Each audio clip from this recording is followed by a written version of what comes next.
मित्रों नमस्कार।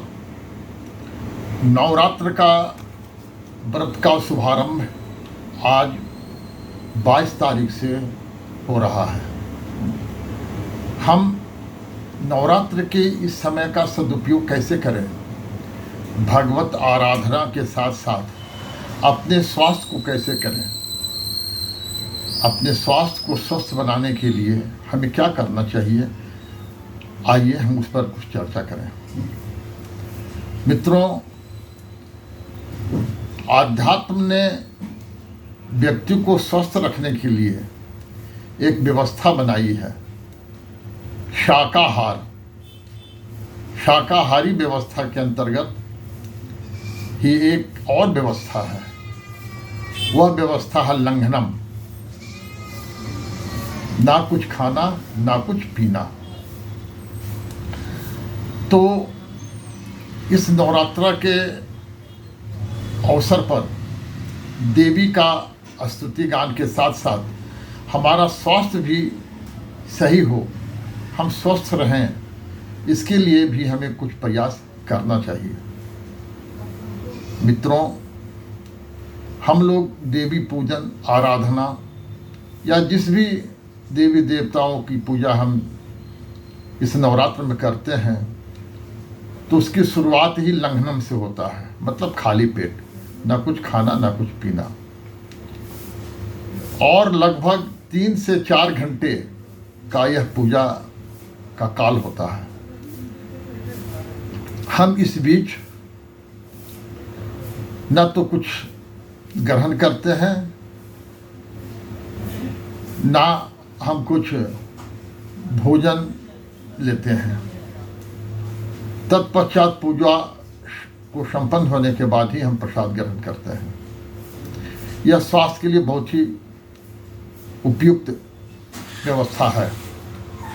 आध्यात्म और आयुर्वेद का चोली दामन का संबंध रहा है।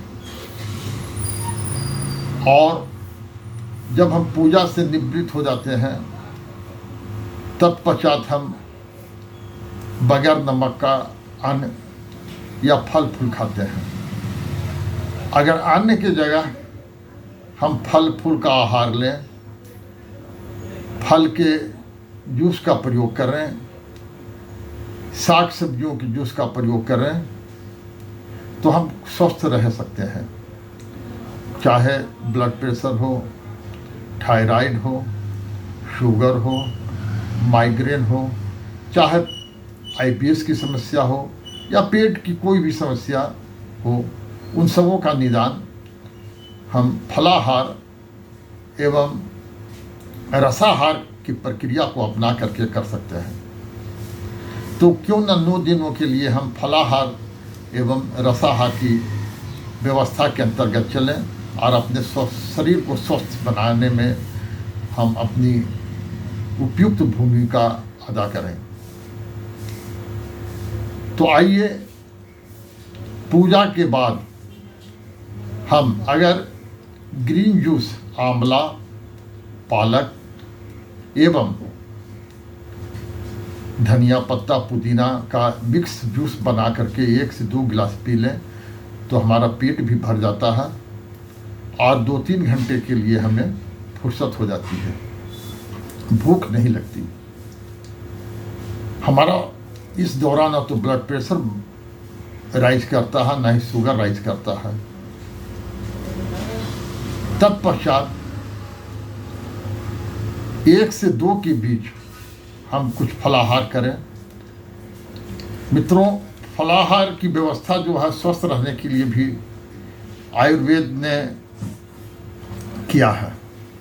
ऐसी स्थिति में हम स्वस्थ कैसे रहें, किस फल का प्रयोग करें, आयुर्वेद में भी इसका चर्चा है। तो आयुर्वेद कहता है कि जो फल पेड़ से पक कर आया हो वह फल श्रेष्ठ होता है। जिस फल को पकाने के लिए किसी केमिकल या रसायन का प्रयोग न किया गया हो वह फल भी श्रेष्ठ होता है। जिस सब्जी में किसी रसायन का प्रयोग न किया गया हो वह सब्जियां भी श्रेष्ठ होती हैं। तो हम ऐसे फल का प्रयोग करें जो प्राकृतिक रूप से पका हुआ हो या सूर्य की रोशनी में पका हुआ हो, और अगर वह उपलब्ध हो तो उस फल का सेवन करना चाहिए। आज के समय में पपीता, केला, नाशपाती, अनार, इस तरह के फलों का सेवन कर सकते हैं। सब्जी में खीरा, गोभी, टमाटर, शकरकंद, गाजर, बीट, इन फलों को सलाद के रूप में या सब्जी बना करके भी आप खा सकते हैं। ध्यान रहे कि इसमें सेंधा नमक या काला नमक का ही प्रयोग करें, किसी भी प्रकार का रासायनिक नमक का प्रयोग हम नहीं करें। रात्रि बेला में सूर्य अस्त से पूर्व एक आध मिलेट का रोटी ले लें या चावल, मिलेट का चावल जो होता है उसका भात बना करके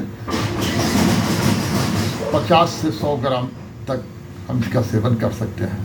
अगर 9 दिनों की व्यवस्था को लेकर के हम चलें तो निश्चित मानिए आपके शरीर में जिस प्रकार की भी व्याधि हो, उस व्याधि में आपको काफ़ी आराम मिलेगा, आपके शरीर को काफ़ी सुकून मिलेगा। मित्रों, स्वास्थ्य ही धन है। हम इसे अध्यात्म के साथ जोड़ दें तो इसका एक अलग ही आनंद है, और आप इसे आज से आरंभ करें। नवरात्र के इस पावन पर्व को हम स्वास्थ्य के लिए वरदान बना लें, यही मेरी कामना है, यही मेरा सुझाव है। मित्रों, अगर आपको आज का यह एपिसोड पसंद आया हो, आपको लाभदायक नज़र आया हो, तो लाइक, शेयर एवं सब्सक्राइब अवश्य करें। नमस्कार मित्रों, धन्यवाद।